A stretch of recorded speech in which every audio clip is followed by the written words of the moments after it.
Hey guys, Max here.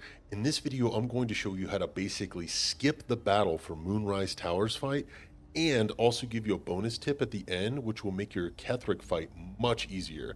This strategy is really useful for honor modes, so stick around until the end so that you can make the end of your Act 2 that much easier on your next playthrough. Before we do that, we need to go over a few important housekeeping rules. First, you have to do this strategy before visiting the Night Song. Where I'm standing now is essentially the point of no return. Second, you will want to make sure that you've completed all of the side quests that you want to complete in Moonrise Towers and made any purchases you want to make from the vendors there. And third, hit the subscribe button down below. All right, let's get into it. So the battle for Moonrise Towers can sometimes be a complete mess. Your army is funneled through this little narrow hallway here, making you feel like the Persian army in the movie 300. The enemy has several ranged attackers, including these three archers on the rafters above. The adepts cast Hunger of Hadar, closing off the already limited floor space. And Jahara likes to prance around, casting ice all over the place, causing everyone to slip and fall. It's just a mess. But what if I told you that you could make the Moonrise army go from looking like this to this? Let me show you how to do it. First, I'll head over to the toll house and then make my way south to the docks down here. And then there are 4 guards that patrol around, and I just take them out real quick. And then once I'm finished with that, I will go through this back door to the dungeon. Once you make your way inside, there's a few guards that you can take out in here. And don't forget to take out any scrying eyes you may come across with some thunder attacks. They may call for some reinforcements, but that's okay. We want to take care of all the guards and the warden anyways. Oh, and bonus tip, when you go to the top of the tower in the dungeon to take out the warden, make sure you loot her for the Spellcrux amulet. Now that the dungeon is cleared, head up the stairs into the tower itself. This first room you appear in will be our base of operations, if you will. If things ever go south for us in the upcoming fights, we can just duck our party down these steps and exit combat quickly and safely.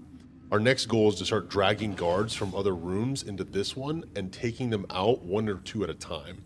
There are a few more patrolling eyes to worry about, so have those thunder attacks ready.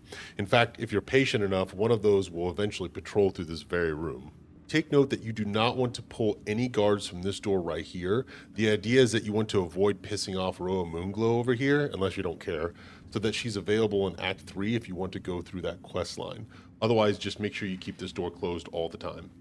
The throne room is an excellent place to start picking off the guards. I like to line my party up against this wall right here, and then have one run in here and tag the guards and make them chase me back into this room and take them out right here. Make sure you're not line of sight within the door, otherwise they won't chase you all the way. If you happen to aggro any of these floating eyes in here, make sure you jump in here real quick and take them out with thunder spells. Otherwise, they will use their call reinforcements ability and it's just going to make a mess of things. Otherwise, just make sure you tag each of these guards one by one and drag them into the room and take them out. And once you've cleared out the throne room, your stairwell room will probably look something like this. Dead bodies everywhere, right? I jumped up and down the stairwell a couple of times just to reset combat and take advantage of surprise attacks and things like that. Now, the throne room is finished. I like to come to the front door here and shoot arrows into the main area here and have them chase me through the throne room, through this door again, and into the stairwell room and take them out in here. Next, turn around and head through this door here to the west side of the room and pull the 2 guards that are in here along with Mig. And lastly, don't forget to clear out the kitchen on the east side of the tower, whether you pull them all the way back, kill them here in the kitchen, or turn the gnolls against Lincella. And now that the first floor is cleared out, your stairwell room will look something like this. Now it's time to start heading up the tower. As you move up the stairs in the throne room, you will find 2 guards right here. Just take them out. Next, head to the second floor and move to Zarel's room. Make sure you shut this door to the balcony over here to the left. And then try to wait for this floating eye to come into the room before you start your attack. Otherwise, it might sneak up on you on the battle. Otherwise, just start an ambush and take out Zarel and her bodyguard if she's still alive. Once Zarel has been taken care of, head outside the balcony door that you closed earlier and you will find 2 more guards out here to take care of. Next, head back to the top of the stairs and take out Radija and her necromites. And then after that, this room right here will usually have a floating eye and a guard walking around in it. Just take them both out. And the final guard is actually Squire, the undead puppy, in Ketheric's bedroom. He doesn't show up during the battle for Moonrise Towers, but you will want to take him out anyways, as this is going to pertain to the bonus tip that I will cover here in just a minute. One small bonus tip is that you can take out these 2 guards and the ghouls just outside the tower near the entrance steps.